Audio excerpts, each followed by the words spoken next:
Duality in humans, the yin and the yang that come to meet.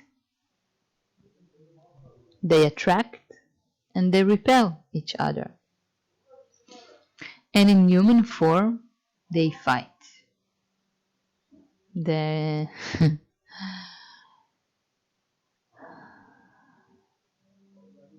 ever-going fight between the male and the female, the human yin and yang.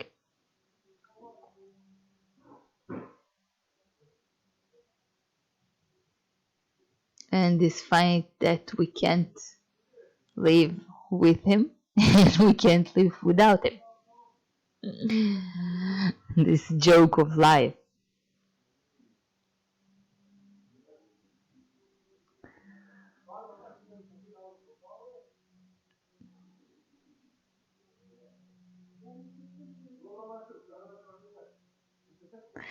There are some things that I discovered in my life about this duality game in humans, this couples relationships. And I have this great luck, I guess, to explore the things that I've learned in the recent relationship that I have.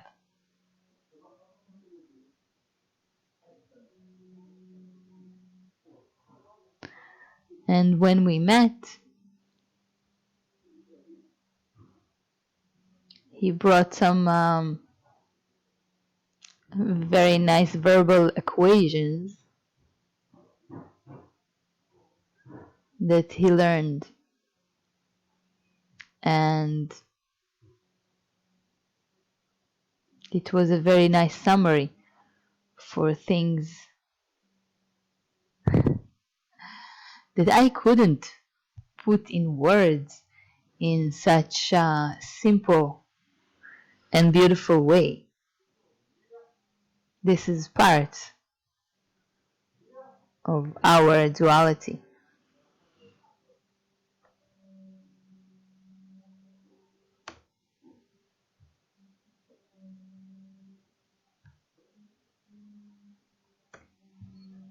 That's the first one. From the teachings of Kailash Nishad that I had the honor to meet in India. So rule number 1, 0 expectations and 100% acceptance. And it goes for anything in life. And maybe first thing is the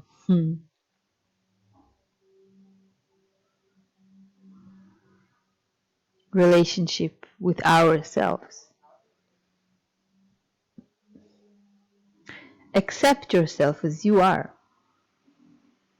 Don't expect to be anything else.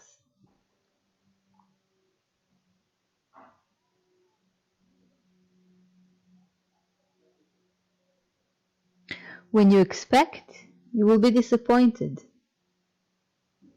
When you expect, you resist to life as it is.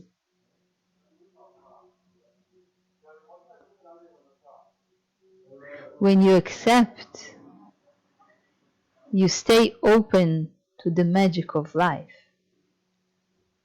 When you accept, you stay open for life to bring you the perfect gifts, situations, people, whatever it will be, that will bring you perfectly on your own path.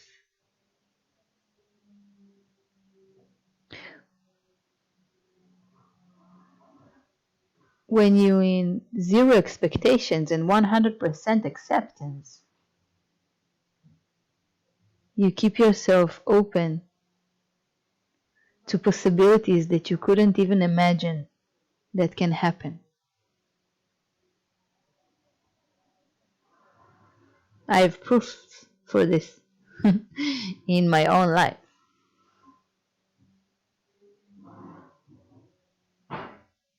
And in relationships, it can be with your lover or your father or your child, it doesn't matter. This first teaching is a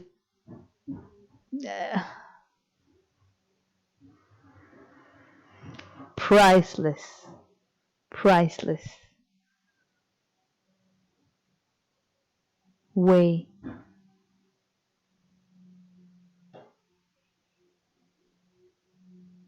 to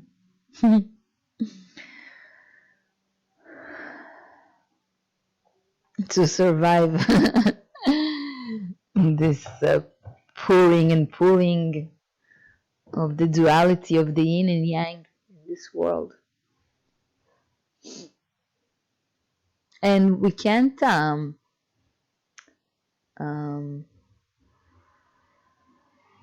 run from it.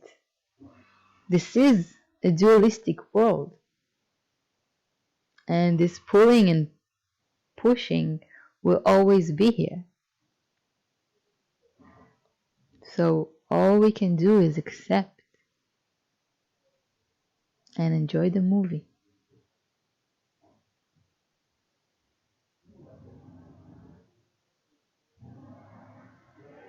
And yeah, for the mind, sometimes it's really hard to accept.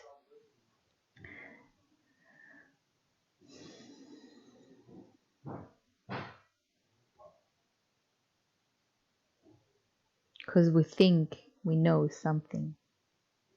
We think we know how things should be.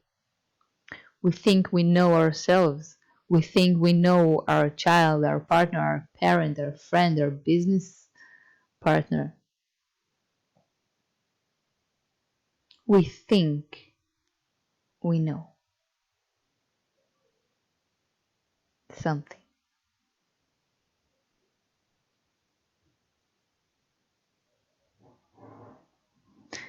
The biggest mind trip ever is that we think we know something.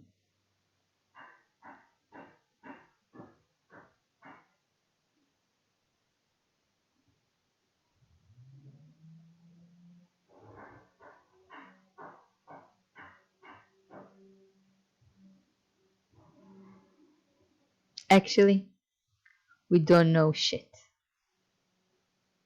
We don't know who we are. We don't know who really the person with us is. We don't know what we should do in life or what we should be in life. We don't know if we will have life in 5 seconds. We actually don't even know life. We're so occupied about thinking that life it is something that we do, and we forget every second. We forget that life is something that is happening no matter what we do. Life is happening.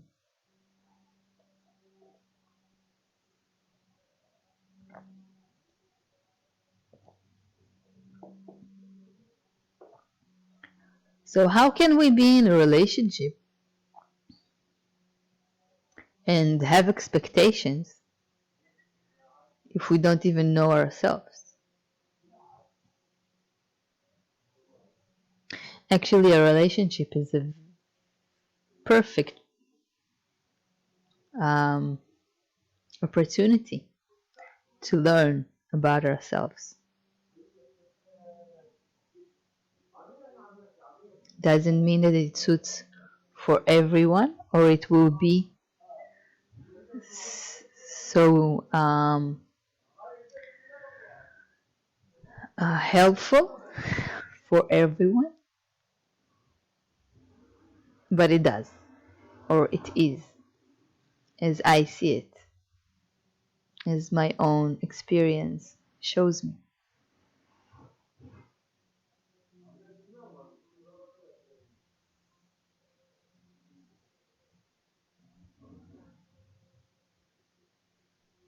So the second part is to know ourselves.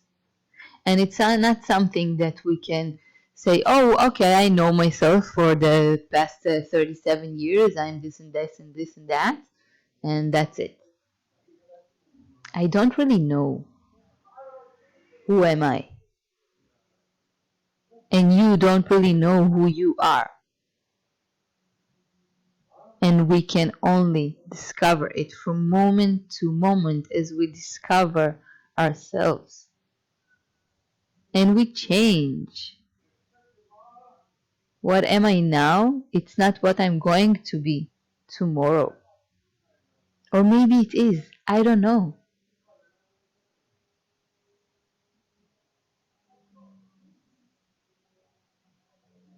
That's the point of mind, of thinking. It's to watch, measure, organize in thoughts, in ideas, tell stories about the life that it watches.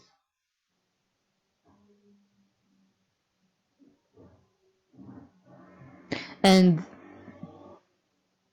the most powerful mind trip is thinking that we can actually change something. Is thinking that by all this measuring of observation of life, that we can actually change the movement, change the things that happening to us. It's a really, really, really nice mind trip. And it's an illusion. Life is happening no matter what you think about it. Life is so much greater than what our mind can perceive. Just think about what's going on in your own body while you're listening to me. You might be sitting right now, or you might be standing or walking or washing dishes or whatever it is. Think about all the small movements that's going on in your body and keeping you alive and you're not aware of.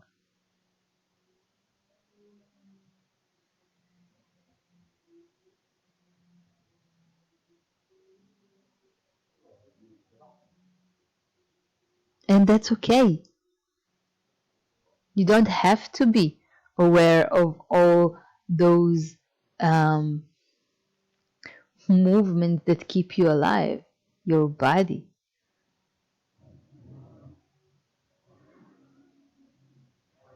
But to think that your thoughts, that your mind is responsible for all this life that's going on inside of you and outside of you, it's really the basis of human vanity.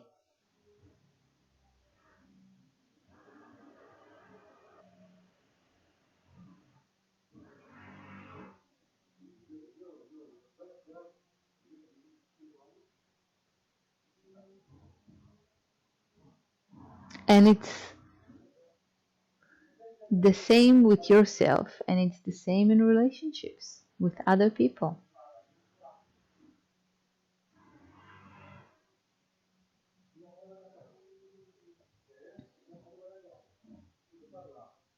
You think that you decided to go and do something with this person, that you've met or somebody introduced you. No, it's just life pulling you on these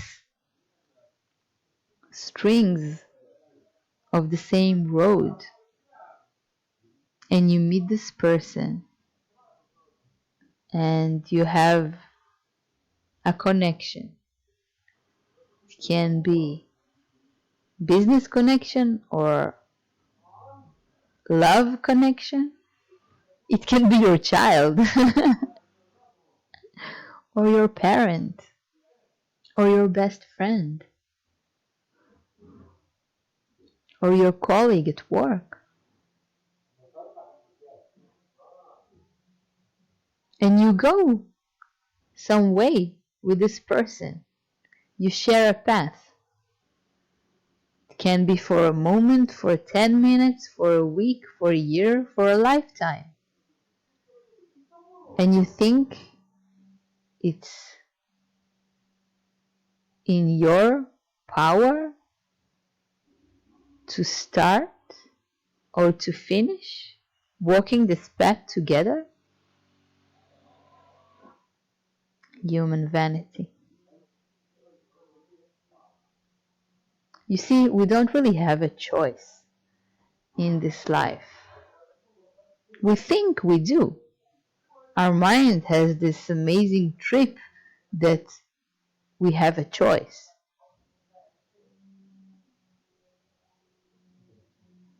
We don't. Life is happening to us.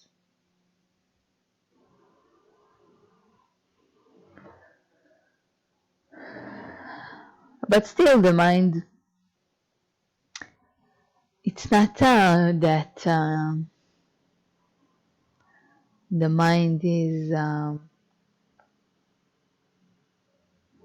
useless phenomena that only disturbs us and brings us to suffer because it really tries to convince us that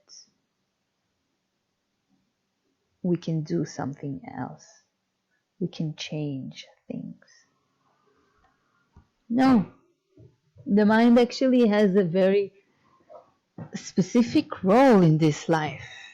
It measures and it organizes and it tells stories and it brings insights about life from watching this movie.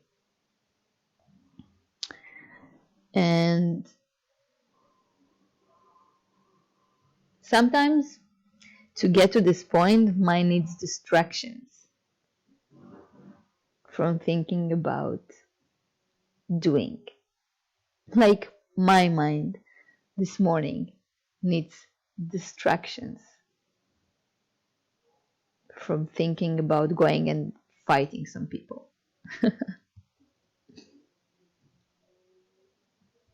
Because in the moment, there are no people here to fight with. And my body doesn't go out and look for people to fight with. So I'm occupying my mind with things that actually makes it, I don't know, it's interesting for it.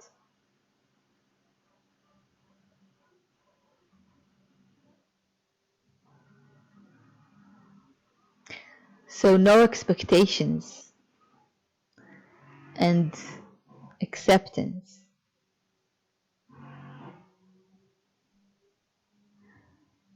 And the ability to know or discover yourself with every moment.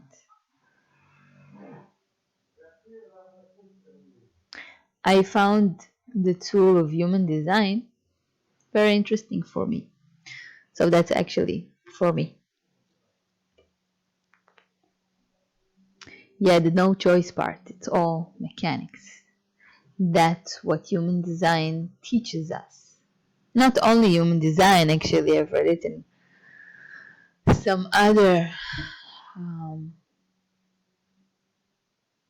sources of knowledge. Anyway, it's all mechanics.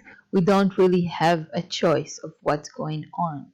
We are a body that's traveling through space on a very big spaceship with, I don't know, 8 billion different human bodies on it. Maybe more, maybe less, I don't really know. But something like that. And we bump into other bodies. I bump into other people, can be introduced or whatever it is. But I bump into other people. And those other people can come into my life for a second or two, or a week, or a year, or maybe for a lifetime. We'll see. I don't know.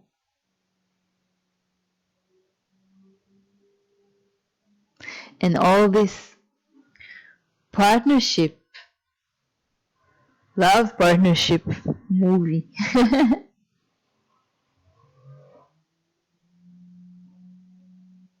Most of my life, I had a partner.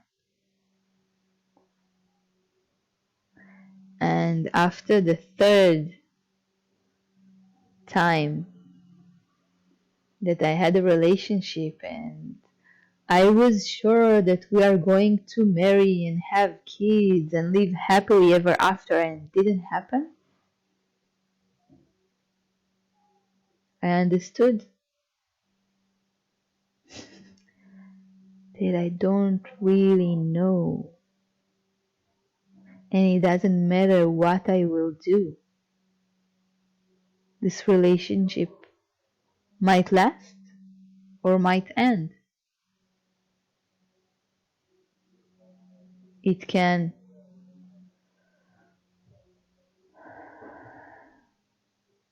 start in one way and end in a different way.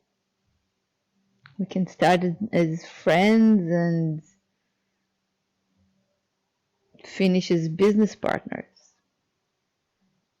Or start as business partners and finish as lovers. I don't know.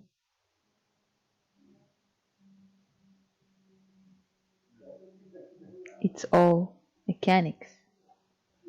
And occupying my mind with this mechanics, it actually helps my mind to go from this uh, complaining view,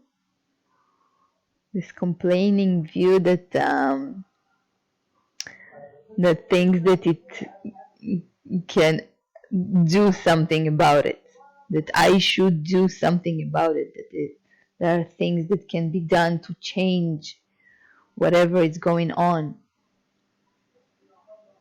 This part of the mind that has expectations and has this human vanity of thinking that it can do something to meet those expectations.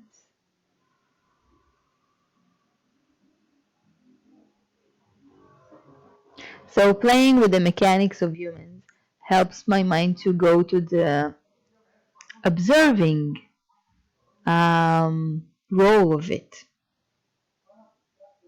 Helps it to take a step backward, or two or three, how many needed in the moment, and watch what's going on mechanically in my mind, in my body, in my relationships, in my life, blah, blah, blah. So this is my distraction. I enjoy it. And I'm actually speaking here for myself. So let's look at the mechanics that I looked at this morning.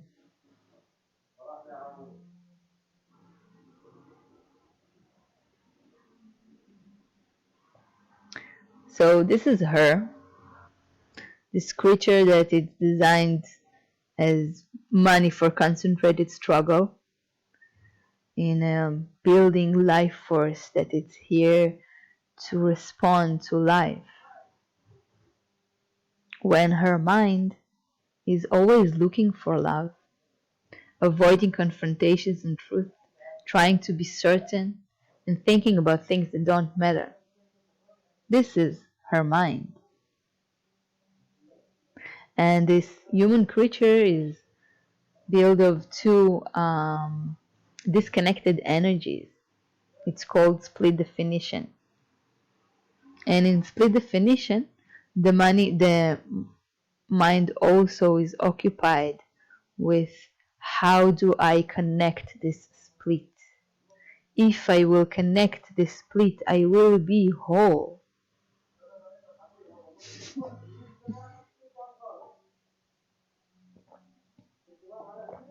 So relationships for her mind are very, very important. Her mind needs to be in a relationship to feel whole.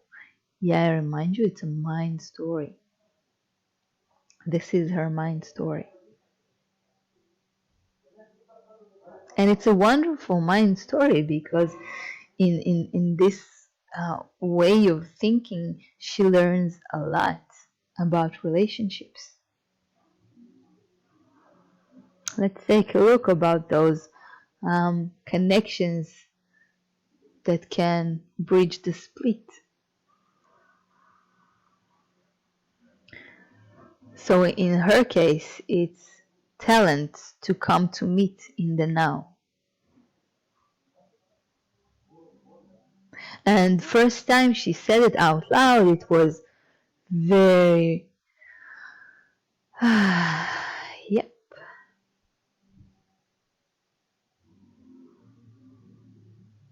Her mind is very occupied about that she doesn't have the talent of meeting people in the now, that she doesn't know how to behave with people in the now.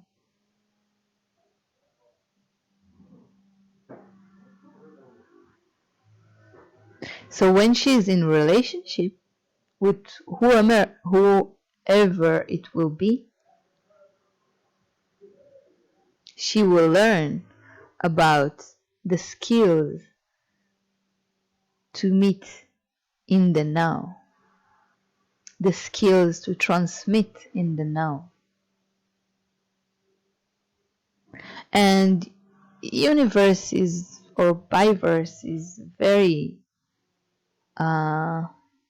yep, magical place, because she meets the people that bring her these lessons. And those lessons are very specific to her, yeah?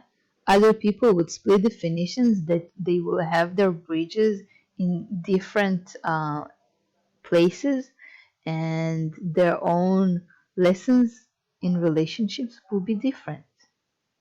She is here to learn about the skills to meet in the now, while leaving money from concentrated struggle.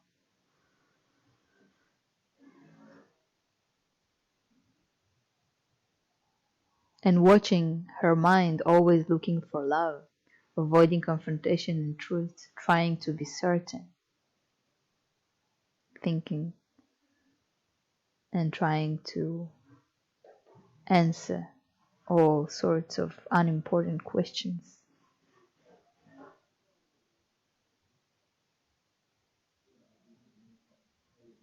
So her lessons right now goes with him, a bit different human creature, judging curiosity that transmits self-empowerment in the now. Very powerful energy, self-absorbed energy. And his mind avoiding confrontations and truth, and thinking about things that don't matter. And he is a single definition. And in the story of relationships, that's something. Because he doesn't need anyone to feel whole. His mind is not looking for anyone to feel whole. he feels whole by himself. All his energies is connecting and flowing together.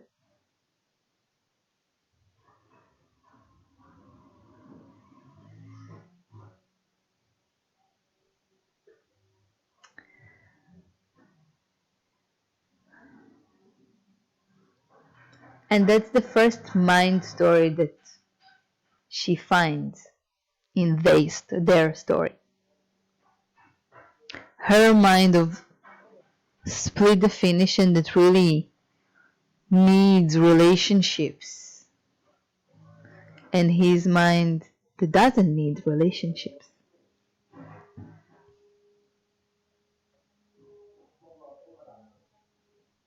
And sometimes they speak their mind out, and he tells how he thinks about ending this. That's it. I'm going. You're going. We have to split. And her mind is going of, I will do anything that's needed for you to stay.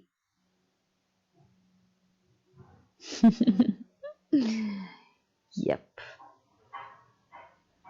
And she knows that it's not true because she left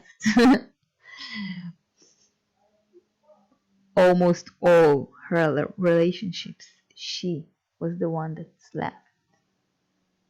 She knows that there is no need to cling to this. So she can listen to his mind talking about, okay, that's enough with that, and laugh about it.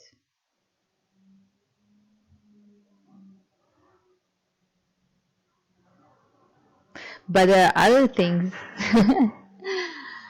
that's still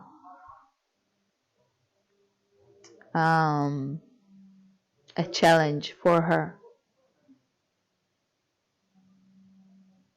And they will always be a challenge for her with him because that's the mechanics.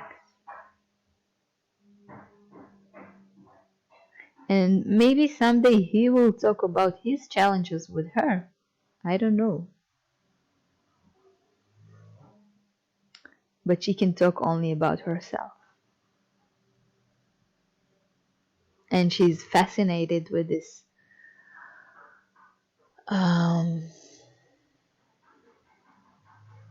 discoveries of how the forces work, of this mind of her that sometimes is so angry and envy and hateful toward his ability of things that she wants or her mind wants to do, but it's not hers to do. Like his ability to express his abstract ideas, all his stories and books and songs and music and paintings and talking.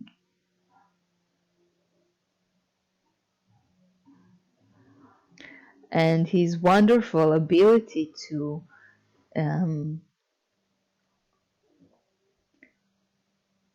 transmit to people, to sell to people whatever he's selling at that moment. His wonderful ability to smell who is in front of him and to adjust his words so his message can go through. Her mind wants this ability, this energy, this power, but it's not hers, and it will never will be.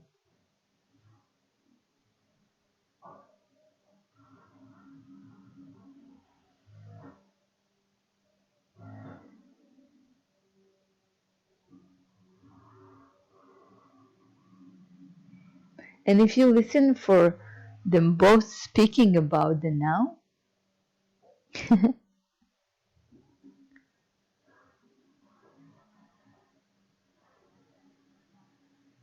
you will see the great difference of her trying to be him, trying to use his power.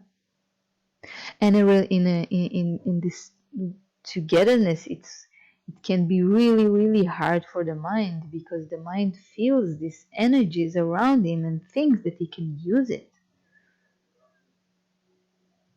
And it makes all this um,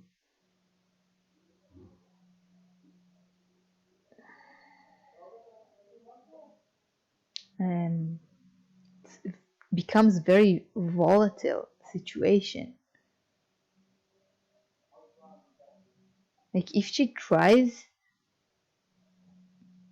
to use these energies that it's not hers,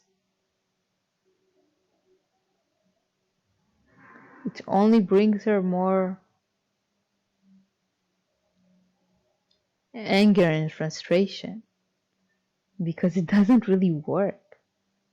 And she sees it. She sees that every time she tries to express her own ideas in this abstract way, he's doing it so much better.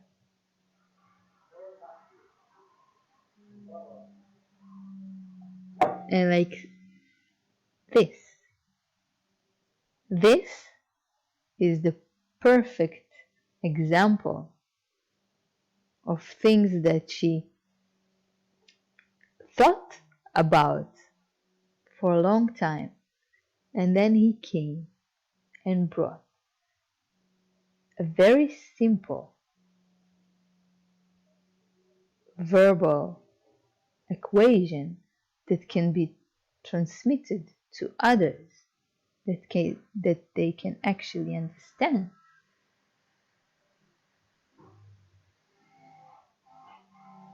And her acceptance of his ability of this, and not trying to be him,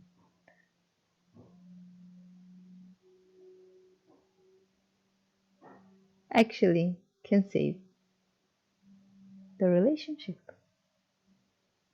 And save the relationship not in the matter that, okay, they will stay together. No, in the matter that she won't suffer that much. That she can be full of humor.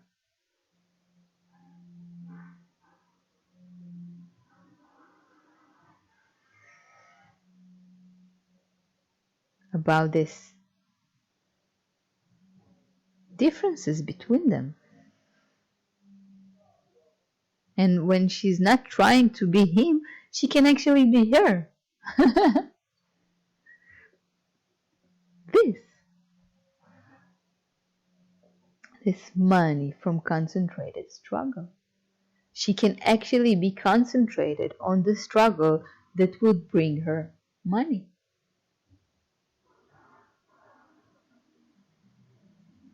And that's the magic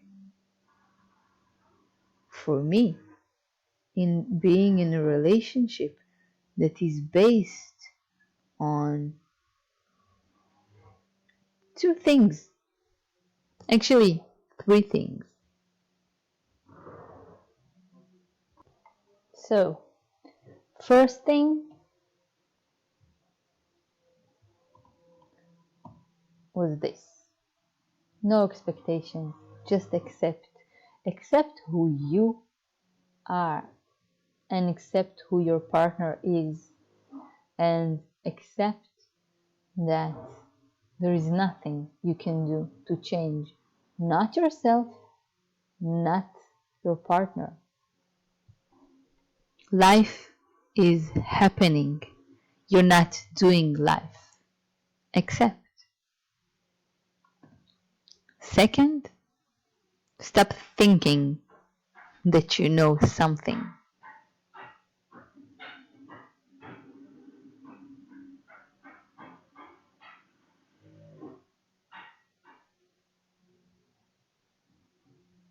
You can practice. I don't know meditation. I will leave a link in the end. And the last thing,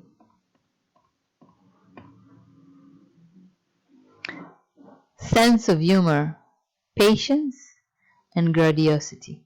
And it actually brings together all the things that I've talked about and I will talk. Have sense of humor. Don't take yourself, other people, or life too serious. Remember, it's all a game. And if you can still laugh about it, it's all good. Be patient toward yourself, towards life.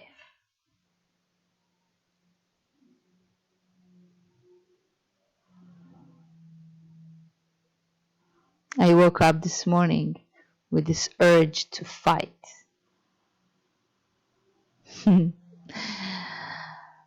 I had patience.